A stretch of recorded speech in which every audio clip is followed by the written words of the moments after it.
Hello, everyone. I'm here today with Melody, scientist Mel, Hello. and we're going to talk about science communication, science education, and her work in science because she's done a lot of work in science, I have. and I still so thanks. and still do, right? Uh, so, so my first question for you is, how did you become interested in science? Well, I was always interested in science ever since I was little. But the thing is, when you're growing up, sometimes people want you to have toys that aren't, that are girl toys. And so I'd be like, I want a chemistry set. So I had to push really hard to get a chemistry set and one of those microscopes that it had a built-in light to where you could carry it with you and stick it in your pocket, and so you could pull it out and you could look at really up close of nickels and dollar bills, looking at stuff. So I've always had a fascination for it ever since I was little, but I didn't get fully into it until well after high school and some experience in college. Thought I'd try being a nurse for a while, and I was like, yeah, no, I don't want to do this. So I thought much more into science research, science education, that sort of thing. So yeah, I think I've always been interested in it. I wanted to be a brain surgeon when I was little, and then at one point an astronaut. And then I was like, yeah, I don't know. I don't really want to leave the planet now. I just want to stay on it. It's an okay planet sometimes. It is. Ah, hopefully we won't mess it up too much more. A talk for another time, perhaps. But, um, uh, and your degrees? Let's see.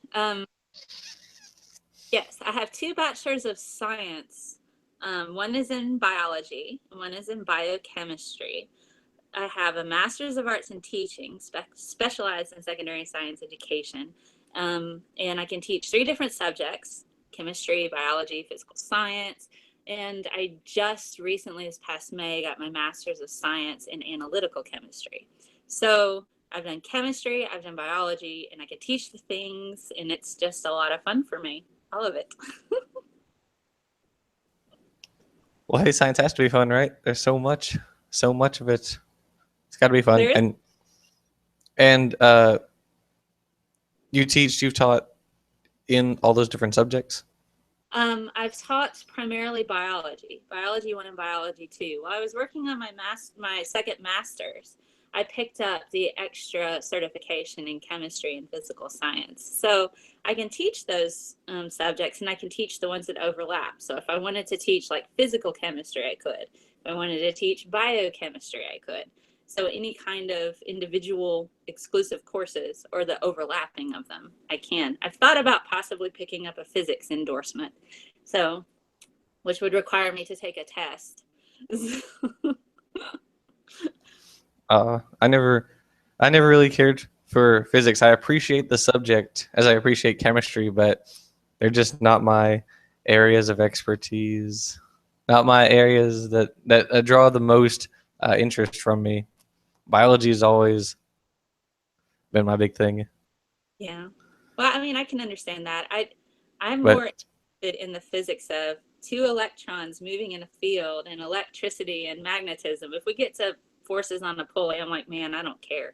So, I'm like, I don't care about that. Let's talk about thermodynamics. I'm like, that's oh boy, that's more my area. I'm like, I'm okay with that. a lot of people in today's society fail to understand thermodynamics on a fundamental level, and so it's very important that that subject is taught. Yes, Yeah. absolutely. And it's funny, they only know parts of it. They don't know the second half to things. And they think that this one part is everything. And you're like, no, especially the second one. They don't understand what an isolated system is as opposed to an open system. They don't get that. So that tends to be a problem oftentimes on the thing called the internet. So when people think they know something and they don't. Hey, if it's on the internet, it's true, right? And I don't mind getting questioned about stuff. It doesn't bother me. But if somebody was like, well, what makes you think you know? I'm like, hold on here. I'll go get my textbook and I can take pictures for you of what the full thing says. If you don't believe what you see on there, I'll go get a textbook and show you what it says. It's okay. If you want to ask her questions, I linked to her channel in the description below. So, Sure. I'm not any questions. I don't know if you see them though. so far no one's in the Okay. chat, I don't think, but that's okay. That's all right. Um, uh, talking about your work, and you did, which I thought was very interesting. Well, I've done lots of different scientific research. When I was an undergrad, I worked with zebrafish and working with their ovulation cycles. Zebrafish are often used in genetics to be able to track a particular gene, and they're easily reared in the lab. I've also worked with the Tree of Life project involving mapping the genome of the ladybug, seeing where it falls into on the Tree of Life. If you're familiar with that website, you can Google Tree of Life project, and it'll take you to the website, and you can go through and see how different organisms are related to each other on what we call the phylogenetic tree. So there's little branches where they break off and become different species. So I've done some work with that. I've also done work in cancer research involving nanoparticles in drug delivery, as well as testing involving with cancer tests. And I have a paper that's under peer review right now, and um, it should be, I'm trying to think when they're going to publish it. Should be within the next month or so. Sometimes it takes a while for papers to undergo peer review. I wasn't the only person who worked on that project. There are at least 3 other people who are on that paper as well, and we're all co-authors. And so I worked in 3D printing half of a cancer test. So I worked on isolation of the individual samples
Well, that was strange. Or my laptop essentially shut down on me for no reason. I don't know what happened. Uh, but we'll see if we can get Melody back shortly. I hope we can. Let me see if I can send her the link again. Oops.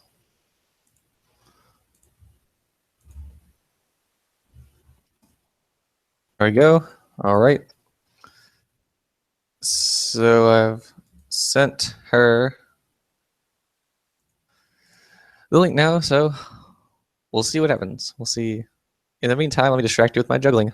I don't actually have juggling. Let's see.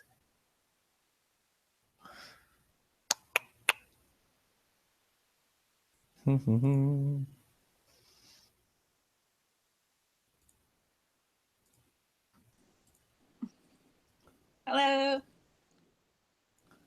Hey, welcome back. You've gone quiet on me. Let me see if I can turn you up. You're up all Can the you way. hear me? How do I sound? I hear you, but you're very quiet. So I don't know if that's, I don't think that's anything on my end. Huh. Interesting. Uh, my volume is all the way up. Everything's all the way up. I don't know. I don't It's know okay. what. I will be very quiet and listen to every word you say. Hey, no, we're here to listen to what you have to say today. Talking about your genetics work. Genetics research, yes. Yes, genetics research. Yes. You are really quiet. Let me see. I've got this turned up. Let me see if there's any other options on here. No, just iPhone speaker.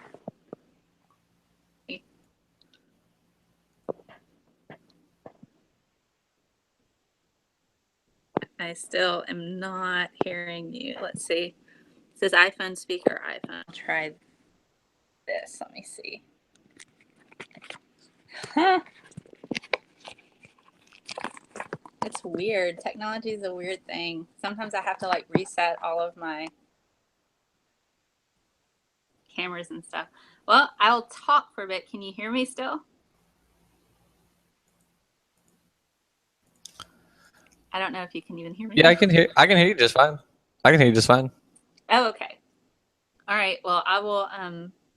Guess I'll just talk a little bit about my research I've done. So I was working on the Tree of Life project, as I had mentioned. If you've not Googled that website, you can check it out. Tree of Life project. You can go through and you can start with cells. You know, you have your bacteria and you have your eukaryotic cells that branch into plants and animals, and it shows you the descendants of the different species and how they're related to one another on what we call the phylogenetic tree. So I worked in establishing certain beetles and where they lie on that particular tree. So that's some work that I did.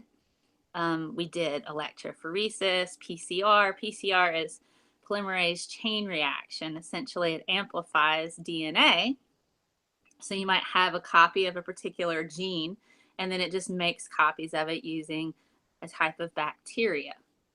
So it'll go through and it makes all of these copies, and you can see them a bit better and analyze it and see exactly what the sequence is. So I did that, and I've worked in cancer drug delivery systems regarding nanoparticles and attaching various types of cancer drugs to nanoparticles to see if they could be targeted towards a tumor and release the medication locally as opposed to chemotherapy, which is all over your body. So I've worked on that. And recently I have a paper that's under peer review right now. I worked with a few other individuals, and this was while I was working on my master's. My master's I got in May, and it's to deal with a cancer test. So it's not a micro device. It's small, but it's not on the micro scale. So what I did is I 3D printed um, the isolation of the samples for the isolation of the individual samples. And what we were trying to do is develop a targeted type of cancer test to where we could have a high throughput, a whole bunch of samples at once to pass through. So I had to mold silicone, and I had to 3D print this out. And then we worked with, I had a few other people I worked with where we were conjugating nanoparticles with antibodies. And so these nanoparticles would then attach to cancer cells, but cells that weren't cancer. And so I had it was like a sandwich and I MacGyvered it, man. So I had a little, my little 3D printed device, coated the bottom with silicone. So there was individual wells on the top to where you could put each sample in the top, blast them with nanoparticles, and then they show up on what we call Raman spectroscopy and under what we call dark field microscopy.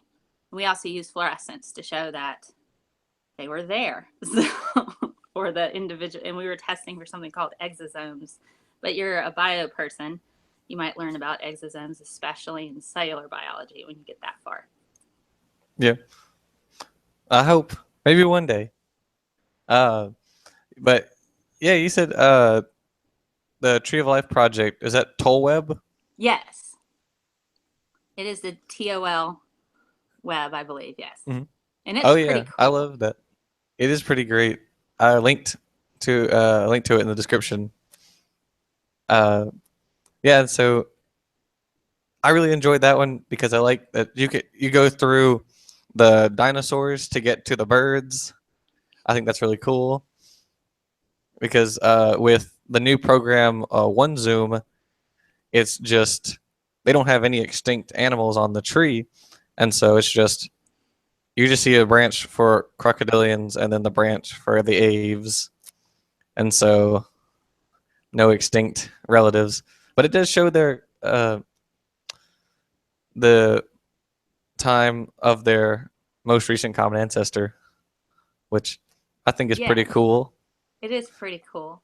I like to use that in a classroom as well. And I would show when I was teaching biology in high school, I would pull that up and I'm like, so I helped some scientists work on this particular project. Like, which way do we want to go? Do you want to go and check out, let's go reptiles, mammals? What do we want to look at? And then we can kind of see how they're connected and where the branches were. And I would always do that.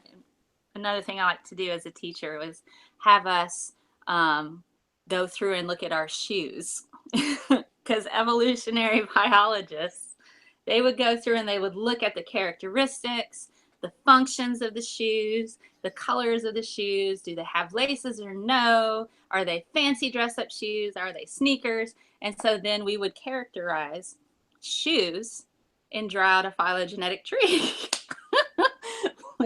with our shoes because, function was important. So that was usually I would have a lesson like that. And then I would pull up the Tree of Life. I'm like, okay, so look, we've done our shoes. Now let's look at animals. Yeah. They made us do stuff like that, but with shapes in Bio 2 lab, which was I hate night labs. They're just no fun at all. And okay, that's not true. Two of my labs last year were night labs. I had one which was kind of earlier in the day, but that one was okay. But that was my chem lab. But yeah, the bio labs at night, not fun because who wants to? As much as I love biology, I don't want to go at 7 at night and listen to a guy talk for 2 or 3 hours, and then he's like, "Okay, you guys do this experiment." No, no, I'm ready to go home. Yes, but I understand. I'm the next best thing. So, but it can be quite frustrating to be at a lab that long and had a full day of classes and stuff. Yeah, but I do love phylogenetics. I've done quite a bit of writing about phylogenetics, and that's something I might explore with YouTube videos in the future. I Okay. made videos on how evolution works. There's a series of 4 videos about that. Four videos. There you go. I looked at Or my camera and I just saw that I was like, it was way down here. these And two so, together. yeah, I did a series on that, and I'm doing a sort of series on different types of evidence for evolution, uh, Right. biogeography, uh, mathematical evidence for evolution, which is really interesting because information out there about the impossibility or the improbability of evolution, I and yet think it's actually mathematically inevitable. there's a So, book you would probably like that touches on, and I had a professor that wanted us to read it for our physical chemistry class called Touchstone of Life. And it talks about um, a lot of the second law of thermodynamics, especially with chaos, but it also discusses information theory as applied to like a biological system, including DNA. And so being able to utilize that energy to store information, even though our universe is going to bits, we're increasing the amount of chaos through entropy, we are still retaining information in the form of genetic code. And so we're still got this organization. So that might be a cool book for you to check out, is Touchstone of Life. It talks about Maxwell's demon, and he's one of the physicists that had a lot of influence in regards to the ideal gas law, as well as the work in energy laws, including the ones associated with entropy. And so he's he's a big brain when it comes to math, but he has that book is pretty cool, Touchstone of Life, and it's easy to read. It's not so terribly heavy like reading a super thick textbook. It does explain pretty well information theory when it comes to genetics. That might be a good book. all right, I could probably link to the Amazon page for it. Yeah, it looks interesting, but in my video, the mathematics of population genetics, I talk about the Hardy-Weinberg Ah, equations yes. and show that, well, because mutations are inevitable, natural selection basically can't not happen, as well as, and there are other factors, of course, but the combination of all those causing uh, Hardy-Weinberg equilibrium is pretty much not going to happen. And so, Yes, it's pretty interesting. If you are a biology major, which it sounds like you are, you will have to take at some point genetics, I would think. I don't know mhm. what your requirements are at your university, but we had to take that. And then I also took another semester of genetics for human genetics. Boy, that's fascinating if you get a chance to take that class. The professor I had, he used to do stuff that's illegal now. Oh, It wasn't illegal then, but he did stuff like take embryos of lizards and interconnect them, stitch them up in such a way to where they shared endocrine systems to see if they could switch sexes of them, or make one female and the other one male. And it's. And I looked at him in his class, and I looked at him and was like, "You're just like one of those mad scientists." And he goes, "Well, yeah, I guess I used to be, but then they made it illegal." my goodness. Okay. He's pretty funny. That's pretty interesting. The only class I've taken with regards to humans so far is anthropology, which I Uh-huh. took as an elective. Wonderful class, wonderful teacher.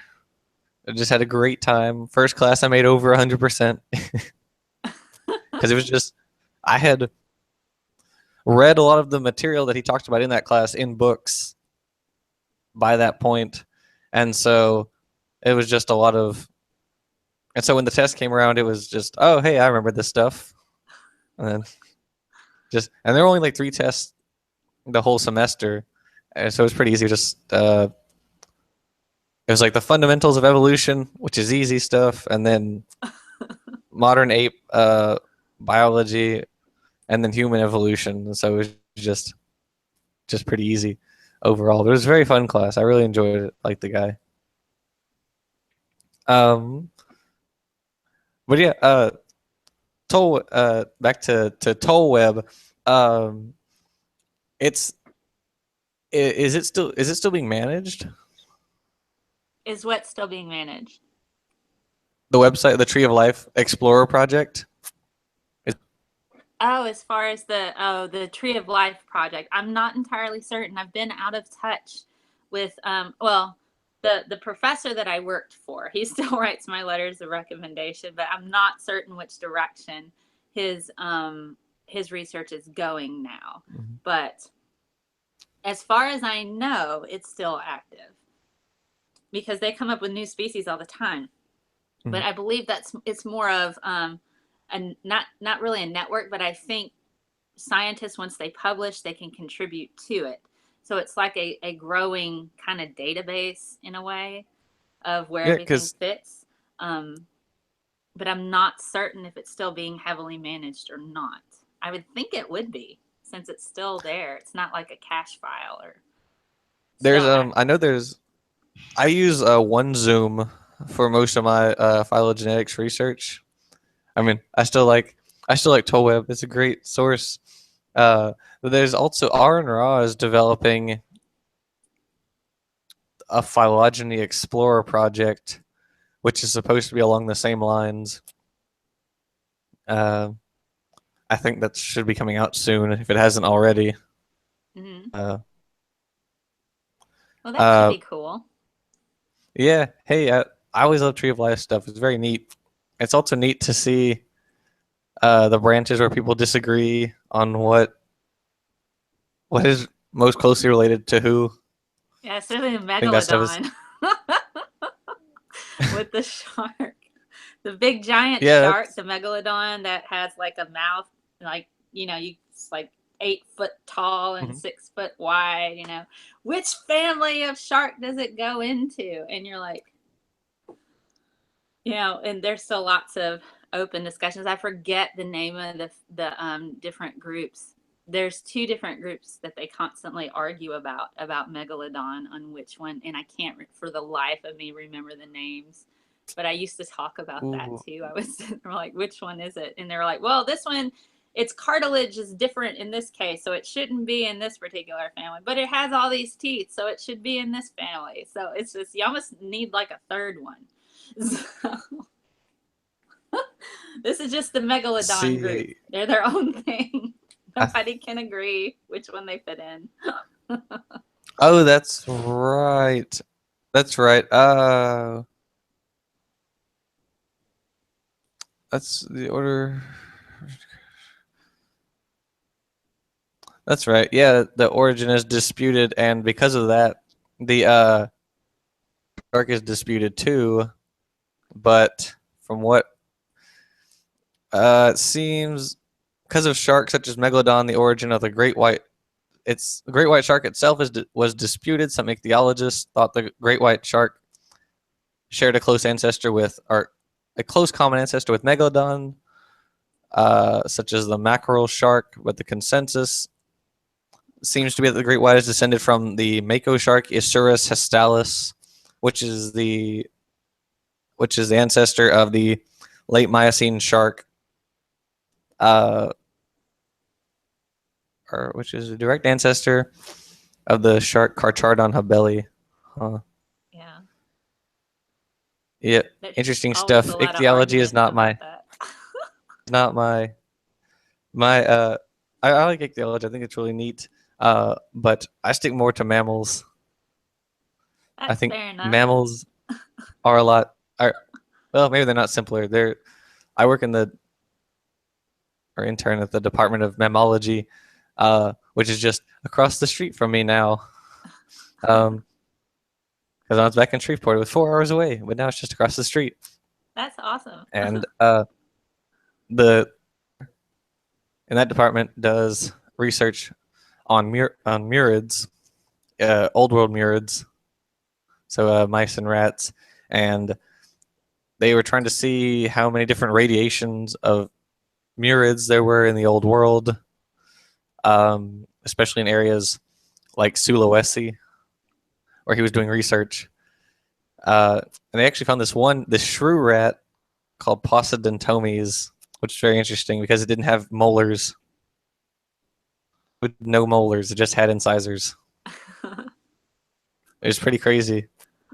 Posidentomes vermidax, which means that like the few-toothed shrew rat earthworm destroyer. It's Uh, pretty fun. I yeah, miss great genetics names. sometimes. I miss it sometimes, but Sometimes. I'm currently trying to figure out which direction I'm going to go. But I've been working pretty hard towards the science communication thing. I'm giving a talk next month locally, so Hmm? that'll be cool.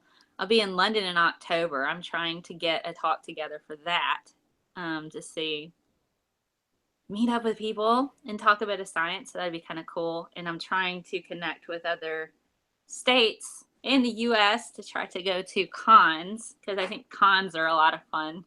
And that would be a good opportunity to kind of bolster Mhm. some science education.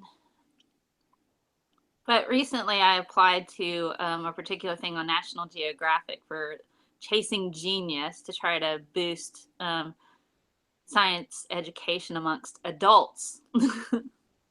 through Oh yeah, educating on correct information regarding climate change, because I think they don't realize it's a pressing issue, and it really, really is. So they need to it know was a why it we was a should care. conspiracy invented by the Chinese, wasn't it? That's what they tell me. Everything's a conspiracy. Yeah, Everything hey, is a conspiracy. if we don't if the majority agree with it but we don't like it, there must be a conspiracy against us specifically because that's only logical. It's only I logical. get a lot of conspiracists on my account. I get a lot of individuals. I don't know, especially on my scientist mail account. I get people that genuinely want to know answers to questions, and I'm happy to provide that along with evidence and easy to read resources that I know are reputable. Because I know some people Mhm. just Google stuff and they don't Yep. understand that's not a reputable source, and they don't know sometimes that it's not. So, but then I get people that just want to yell at me for the sake of yelling. This is my The earth is hypothesis. flat. You have to treat it as valid. Oh, Earth is. I have. I know they're a big foil of the scientist and skeptic community right now, but I have never involved with them. I just don't deal with them. I've never. It's just not really something I do. I think there are some great videos out there. You've heard of a cool hard logic? Yeah, I think a lot of people, I think a big chunk of the scientific community just chooses, and they're like, okay, we're not even going to give them a platform. And I respect that. I think Bill Nye got a lot of flack for his debate with Ken Ham, Yeah. because it gave Ken Ham a platform. But the thing is from time to time, I feel like as a scientist and an educator, that it's important to say, this is wrong for all of these reasons. This is why you think this way. And I understand that this is why you think this way. But this is what the evidence says. So if you're going to choose this particular conclusion, you need to at least understand what all of this evidence is first. And then if you want to pick that, that's fine. But I think a lot of people don't even want to look at the evidence. They don't want to talk about the evidence. They don't want to learn the evidence because they're afraid that it's going to conflict with something that's deep seated and very important to them. So it's painful. And I think you have to go about it in such a way to where you're not like, look at this person, they're just wrong, rah, and be all angry. Just like, look, I understand that you feel this way because you've been told this your whole life and it's important to you. And I get that. But this is what the evidence is. So if you want to pick this is fine. but this is what the truth of the matter is. And you can believe me or not. Here's like 9 billion books about it. Here's like the thousands of different studies. If you say that everybody's lying, at some point in time, you're going to have to say, somebody lied to you. It was either here, where you have all this information where they say that scientists are lying, or you're going to assume that all of these people who are experts in this field are lying to you. Somebody's lying, and that's hard to cope with, I think, for a lot of people who don't want to address evidence, because that means they've believed something that's not true, which is hard. It's very, very hard. And so I think science communicators and educators and scientists do need to, from time to time, address that.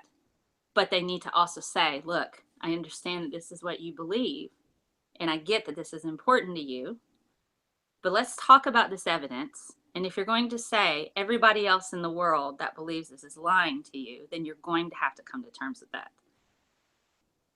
And they don't want to think about that because it is painful. I mean, this comes from a biology teacher. I used to teach evolution in the Bible Belt to a bunch of farm kids who told me the devil planted the fossils. That's why evolution's wrong. And, you know, that they use chicken bones to make dinosaur fossils. They're all fake. And I'm going, okay. And so you have to say, I respect that this is what you believe. I think it's important for you to understand what the evidence is. You have a wonderful mind, and I'm never going to tell you what you should think. I'm going to teach you how to think, and you come up with your own conclusions.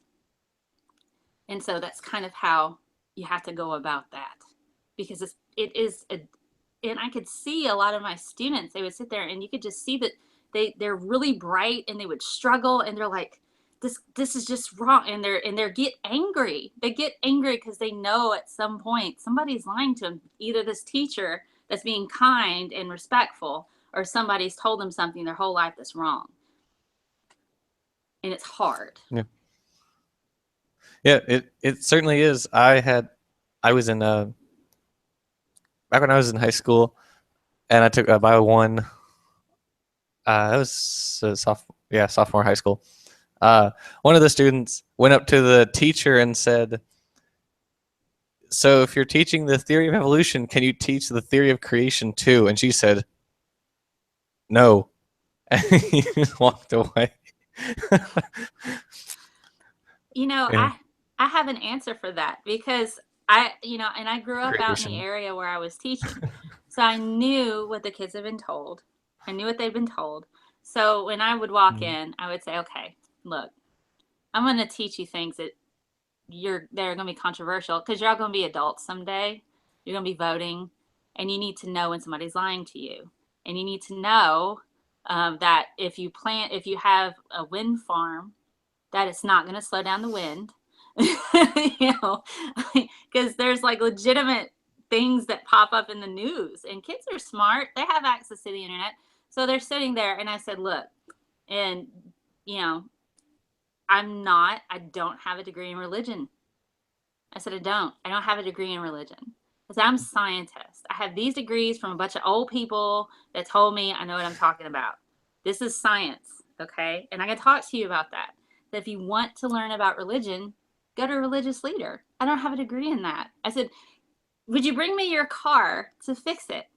Would you bring me your car to fix it? They're like, well, no. I said, I might take it apart and have a great time doing that.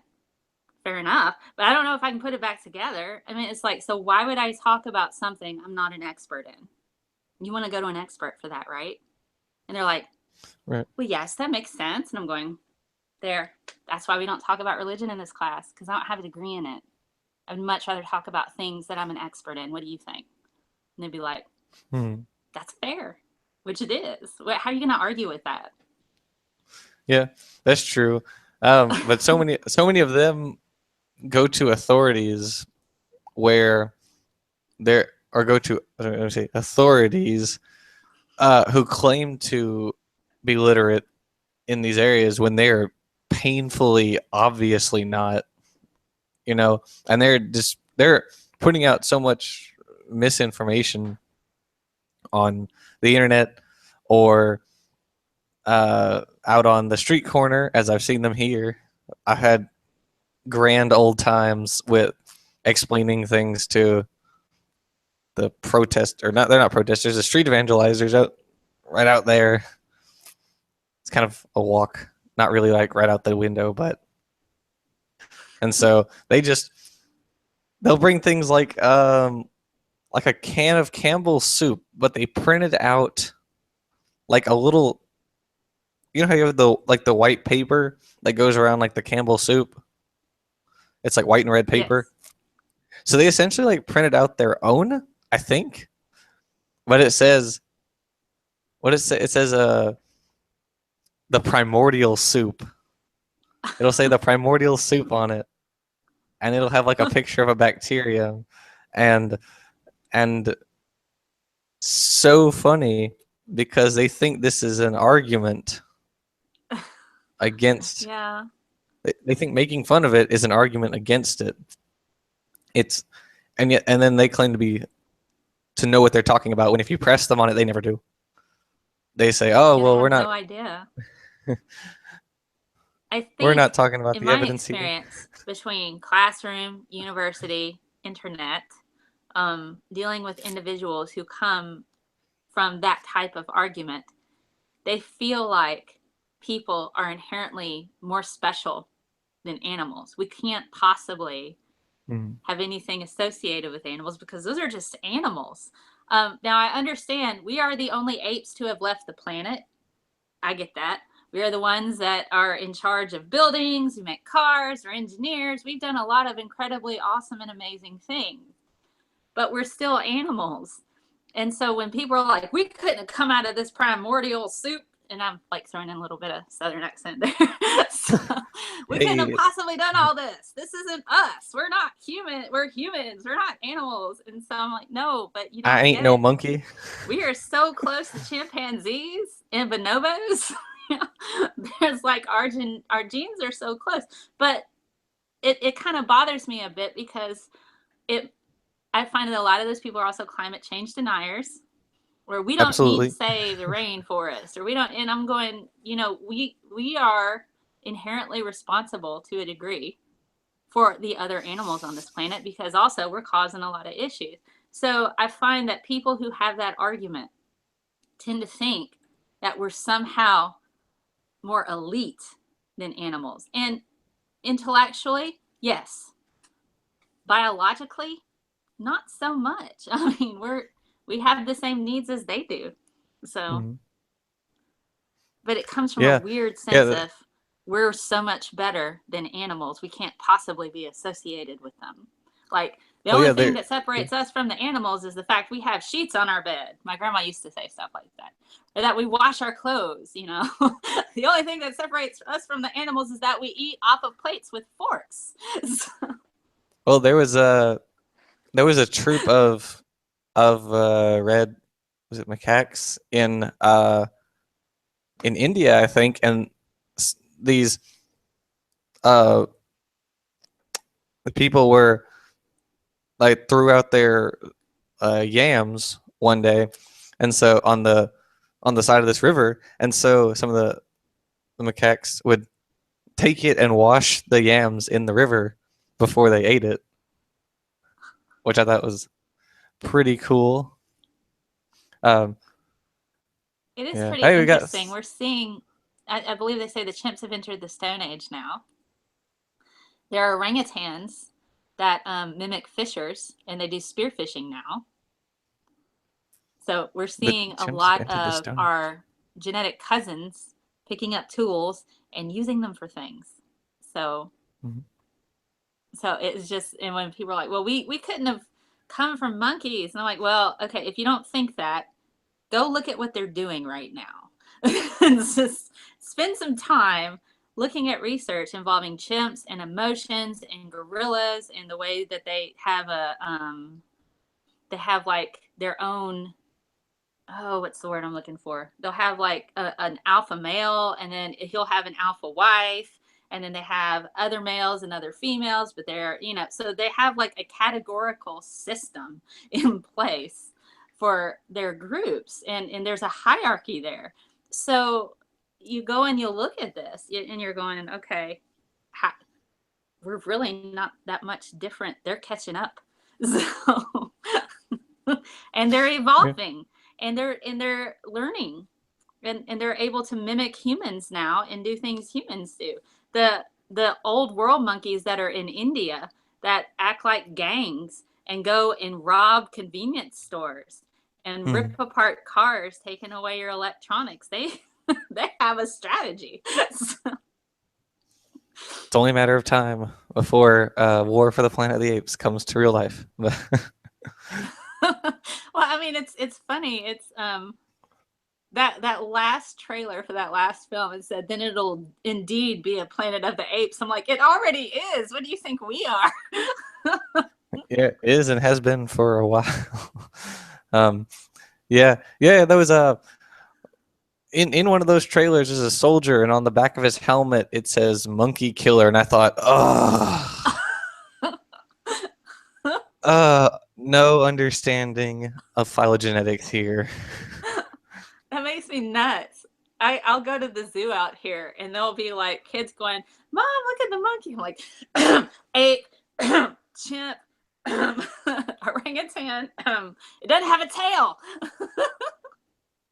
Yeah, I'm like, yeah, monkeys yeah. It have was tails. Apes and chimps and orangutans don't. They don't have tails. Monkeys do. If it has a tail, it's monkey. yeah, but I think a lot of it is lost on the science deniers. If it's not me, it must be a monkey. But yeah, I do the southern accent too. Although ignorance is in every accent, but it just happens because it's what I hear a lot. But Yes, it's like this but is gonna affect those animals, not me. Like, but yeah, you're right. I mean, it's really hard to take those ideas seriously because they're dying.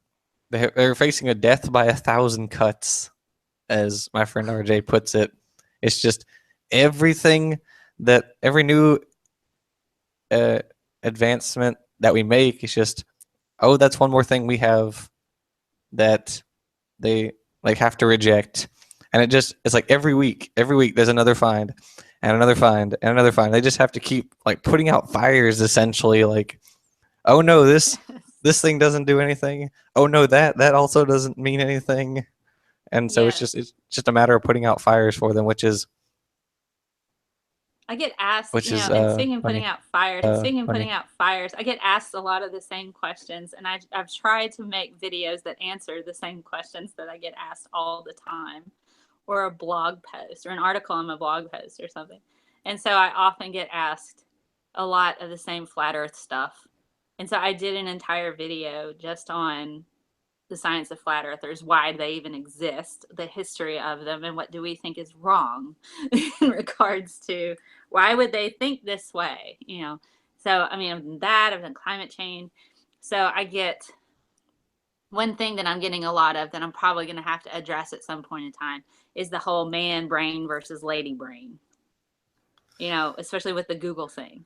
And so I get people that work in a scientific field and like, well, there is a man brain and there's a lady brain. I'm like, well, all these studies that have just come out say that there's not. Well, what about this one study here by this one person? And then I go look up that person. That person in articles outside of peer reviewed journals pushes a personal agenda in regards to a thought.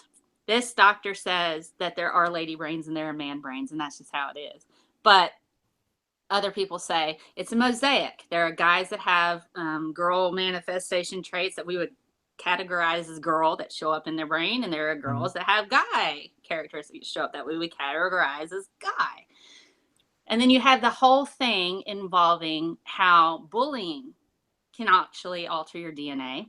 You also have how abuse can change the shape of your brain. Drugs can change the shape of your brain. And so the study that she was talking about, and I had read, and this particular doctor is Dr. Soh, SOH. And I went and she writes a lot for borderline tabloids, I would say, it's personal articles. And she was talking about how she had sympathy for a pedophile. And the whole route she went is that pedophiles are hardwired a certain way, and they're just always going to be that way. When we have evidence that show that there is rarely a person that's born as a pedophile. Usually there are environmental triggers that are involved, abuse, drugs, mental illness, a lot of other things that coincide with that that can trigger that. And if you study genetics, you know just because you have a gene for something does not mean it'll manifest. Sometimes Mm-hmm. you have to have an environmental trigger in order for that boom to show up. You could have the diabetes gene and never have diabetes. You could have a gene for a disease and never have it. So it's not just that. So when you have, and so she was like, well, I felt sorry for this pedophile because he was messaging somebody that he thought was a little girl, and then he ended up getting caught because he was going to actually go meet this person. She's like, well, you know, Mm-hmm. he didn't deserve to go to jail. And I'm sitting there going, he thought he was talking to a little girl and knew that's illegal. So this particular Dr. So neglects all of the other evidence associated with how your brain forms to push a personal opinion in an article, you know, that's not a peer-reviewed journal. So when I encounter scientists like that, or when their work comes out and I read what they do on the outside of that, they're using a platform to push pseudoscience. It Mm-hmm. bothers me. And so when Yeah. somebody gives me, well, did you read this person's study? I'm like, okay, the study is sound, but let's look how they're using this study. Oh yeah, You know, absolutely. so to me, that kind of discredits you a little bit when you're pushing a personal agenda without taking into consideration all of the facets within your own field. She knows that pedophiles aren't hardwired that way permanently, and we know that you can rewire your brain. We have evidence for that, but she's Mm-hmm. pushing that, and I don't know why. It would be nice if we had reform for them to help them with their, and Mm-hmm. I'm not saying we shouldn't. I'm just saying, you know, I get a lot of people. So the whole lady brain, guide brain thing, for her to say, well, we have a lady brain, knowing that she uses a lot of her own research and misrepresents it in other platforms, I have a problem with that. And Oh she yeah, was definitely. listed as one of the people who were in support of the Google Manifesto guy. And I'm like, she also is fine with pedophiles messaging little girls and pretend like thinking they're going to meet up with them. That she doesn't think they deserve jail for that. So and so I have, whenever I'm given a personal opinion piece that's an article like that, and I was given an article about the Google Manifesto dude, and these three people are scientists that support him. I'm like, okay, let's take a look. And I'm like, okay, none of this is peer reviewed, but this girl right here, she's got like a paragraph that says it's a lady brain. And I'm like, all right. And then I look at everything else. I'm like, yeah, no, I'm not convinced. I'm not Yeah, convinced. yeah. That's what RJ calls the source methods approach.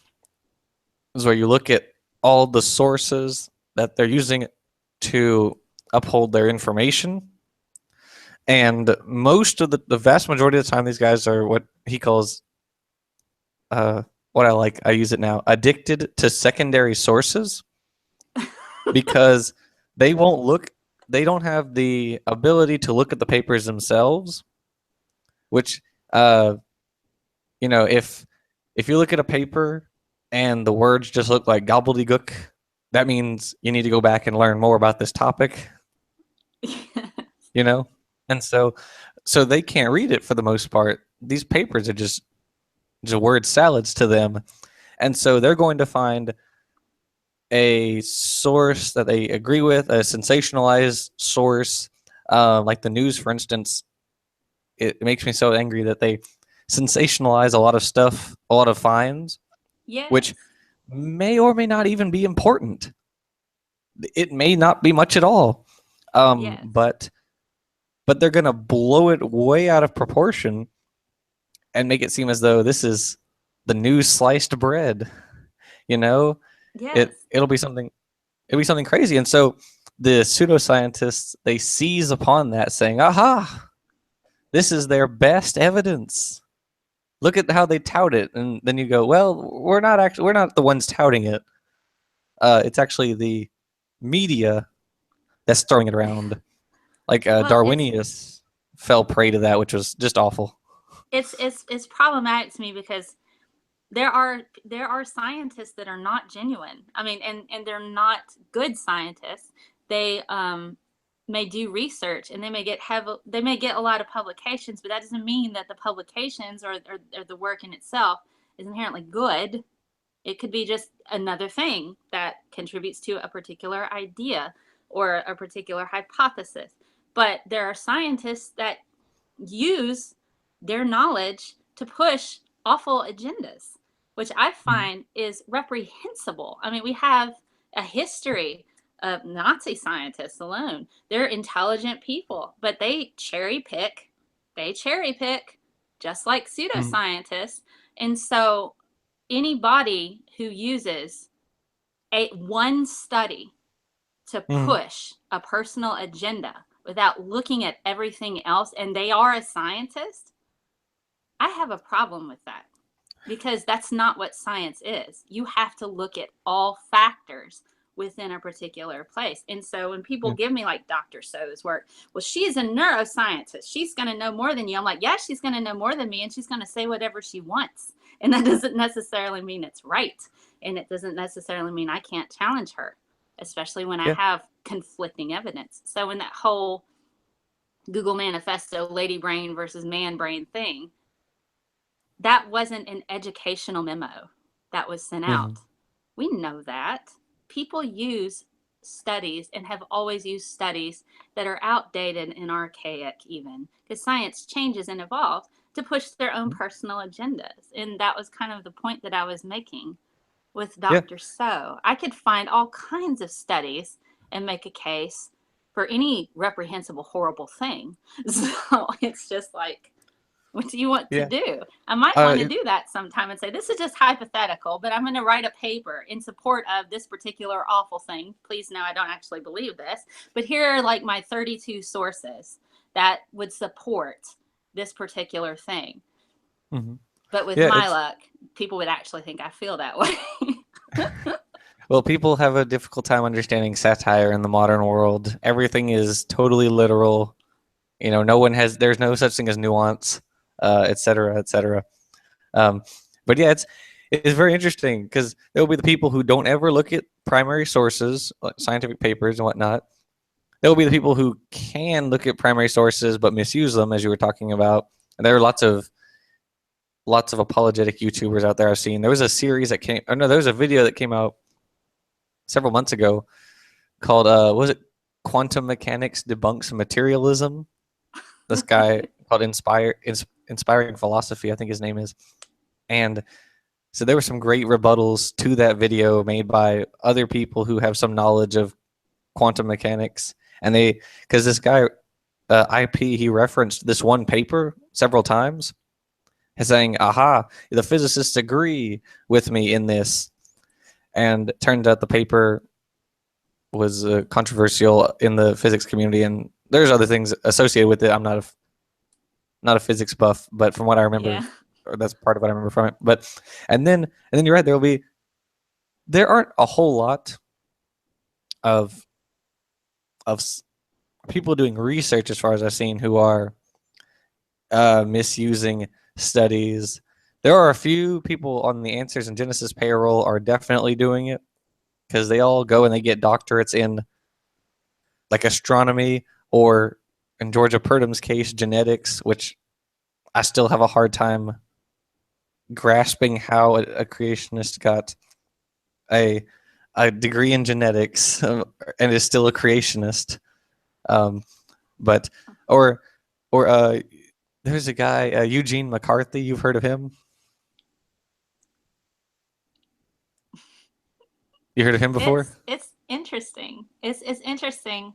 And I have friends of mine that are very devout Christians that are scientists, but I Yeah. think they don't take the Bible literally. They see it as that Mhm. was an explanation before we knew how things worked, and so and that in their opinion, evolution is how God makes us, and so that's their resolve for that. For the ones that I know that are heavy devout Christians and still, creationists. One has a doctorate in chemistry, one's getting a doctorate in scientific writing.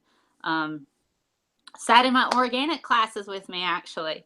So so I know them. They're good friends of mine, and they see this, and that's kind of how they do it. They don't take it literally. They see it as this is what we Mhm. use to explain things before we knew how things worked. And now that we do, this is what God does. And that's how they kind of bridge that there. Yeah, there's plenty of absolutely fantastic scientists like Francis Collins, for instance, and Robert Bacher and Mary Schweitzer and all these other scientists who are Christians and perfectly good scientists. I especially respect Francis Collins for his work in genetics. Great guy, although his waterfall adventures are a bit strange. But aside from that, I think he's really cool. Uh, That's cool. but yeah, there was a guy I came across a little while back called Arthi who had this just crazy idea.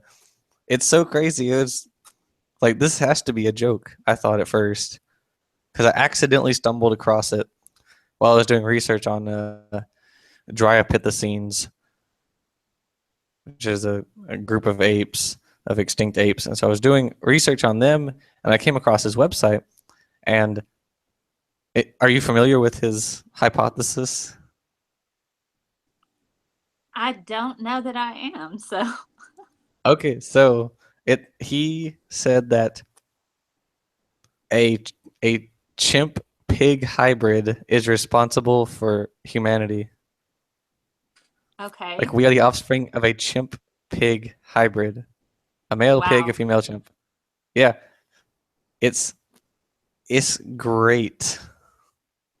It's some great I'll stuff. have to check that out. And I thought at first I just thought this can't be real. Like this has to be satire or something. But both PZ Myers and Donald Prothero, both of whom I really like, great guys. Um, they've both gone after this hypothesis and shown it to be just absolute nonsense, Gosh. which is It just, funny. Yeah, and he's I, a geneticist. He is an actual geneticist. huh. I would like to see where in the fossil record this is a representation of the chimp pig breeding, because I would think that there would be a lot of them and we could probably find them somewhere. I would think. Mm-hmm. I would think, but we have more ocean creature fossils than we do land creature fossils. Mm-hmm. The ocean preserves it a little bit better usually than the land does. But you know this anthropology person. Yeah, it's funny. I know it's totally crazy, but I just think it's funny that there are actual a geneticist. He'd have to know the prezygotic and postzygotic barriers preventing the mating between these two organisms that whose last common ancestor lived 80 million years ago. It's Yeah. like you have to realize there are going to be some difficulties there, some Yeah, slight just the difficulties. mechanics alone. Actual physical limitations, you know? And I don't understand the laws of attraction regarding chimps and pigs, but I imagine that there's probably a lot of things they would have to overcome in order to, and even chimps in a pig. It wasn't a boar. It was like a pig, like a cattle pig. Is that because I Well, don't even think they naturally occur in the same area. I mean that it So probably it must have been a boar, I guess. Must have been a boar. if it's a wild boar, maybe. But But yeah, even then, oh, why are we talking about we were talking about pseudoscience, and that it was just that's one of my favorite pseudoscientific hypotheses on maybe it was a Brian's spaghetti dinner and some Barry White music. perhaps. Um, so Brian Stevens two links to neuroscience news on uh, brain sex differences. They're in the group chat on the side on your right side. Do Oh, you I have the don't. group chat open? Let me see. I don't know if I have access to the Oh, well, if group you don't, I chat. can just send it to you on Twitter also. Oh, okay. I'll just do that.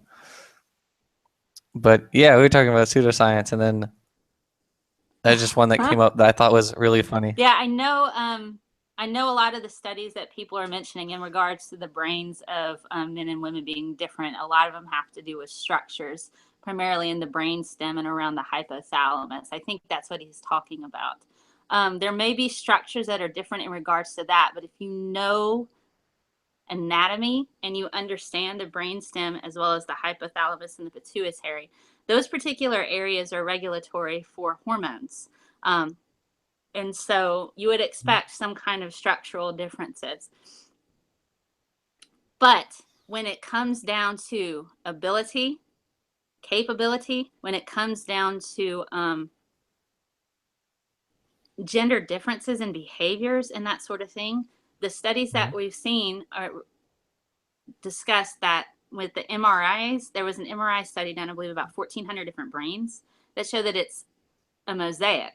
So characteristics that we would associate with a man show up in a woman in the brain patterns, and characteristics we associate with a woman would show up in a man in the brain patterns. Now, if we're talking about variances in structures, you're going to have some differences because structure dictates function, and because guys, they don't have a uterus and they don't have ovaries. We do. We also have breasts. Some guys can grow Darn. breasts, you know, that they can if they have an imbalance with the testosterone, a little bit more estrogen, they can do that.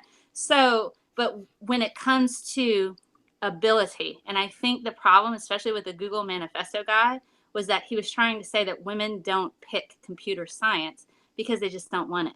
They don't want to. When we know that women are some of the pioneers, actually, of coding and computer science. So we know that's not Right. the case. It's something else. And so when I say that there's no lady brain and no man brain, what I mean is there's no difference. There's nothing biologically significant to show that there would be a difference in capability or ability or what they can do. Yeah, there It was has a. to be I remember. something else. Yeah, I remember reading a. There was a study from Tel Aviv University a few years ago that said male and female brains are pretty much the same.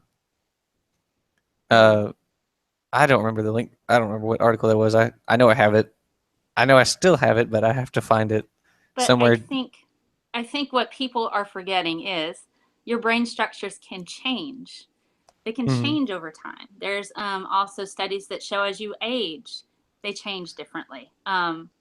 There's also studies that show you can have permanent changes in your DNA from bullying. There's studies that show kids who are abused have different types of brains and shapes and structures in their brains as we do. So you have to take in consideration life experience is going to be different, and it can be different for men and for women. So life experience is going to play a role in that as well. And so that's why I try to go the route when I'm talking about women in STEM, is that we need to start early, kind of eliminate this whole gender thing. Say, let's just get away from boys do this, girls do that.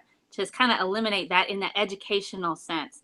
Both of them do great in math and science early on. And what's weird is what we see in educational studies about middle school to high school, something shifts and something changes. Um, and we start to see a lot of doubt show up in girls. We see a lot of lack of female mentorship. And then that progresses on to college. Some women drop out of engineering and drop out of things like that because of the lack of mentorship, because of the lack of engagement. And they think that they can't do something. Well, something happens between middle school all the way through high school that causes these women to shift this perspective. And it's not every woman. It's not the case for every single person, but we can see this kind of pattern. And it's not like a physiological thing, because you can look at various studies that is done in university level type of things. The women, there's just not a lot of resources to encourage women to get involved in the harder things as far as with engineering and computer. They leave it because, and you can even see there's studies done, males in biology classes tend to think other males do better than girls who are even more capable. Even though they make good grades, they still think the guys are better at it. There's actual studies on this. And if you think that doesn't translate to lots of other things, I would say it probably does. I mean, that would make sense in my head, having degrees from 2 different departments, well, 3 different departments, but 2 different departments in science. So I think it's not just their brains are different. That's why they're not picking. That's such a daft thought to me. No, there's lots of other reasons why they're not staying in there. They get degrees. We show that they get degrees in engineering, and then they leave the field. They just leave it and do something else. And a lot of the stuff that I've been reading about this, their work environment sucks. A lot of the studies I've read. And it's not just these studies I've read. We have anecdotal studies. We have people on the internet hounding women who are in computer gaming. I'm a gamer. I don't play on the internet because I don't want to get hounded by crazy people. So I don't hook up my I have an Xbox Live account, but I don't play in the public domain because I don't want to be harassed. So, I mean, that's my choice. I imagine my story is not that much different from a lot of other ladies. And so when people are like, well, anecdotal stories isn't evidence, I'm like, well, no, it's not to you, but it is to me. So, I mean, so life experiences are going to be different. And I respect a lot of men don't know that. And that's okay. That's okay. But, you know, we're finally getting more studies to show that it's not a brain thing. It's an early education thing all the way up through behaviors in college and in the workplace. We're getting more studies on that, and that's good. That's good. We need to know what's going on. So yeah, I'm gonna have to go. There, it's like the fire alarm going off now. All right. Well, thank you very much for talking to me today. Thank you. That was a lot of fun. I hope it Thank was you. informative. I enjoyed it very much. Thank you. We'll have to talk again sometime in the future. Absolutely. All right. Bye. Bye.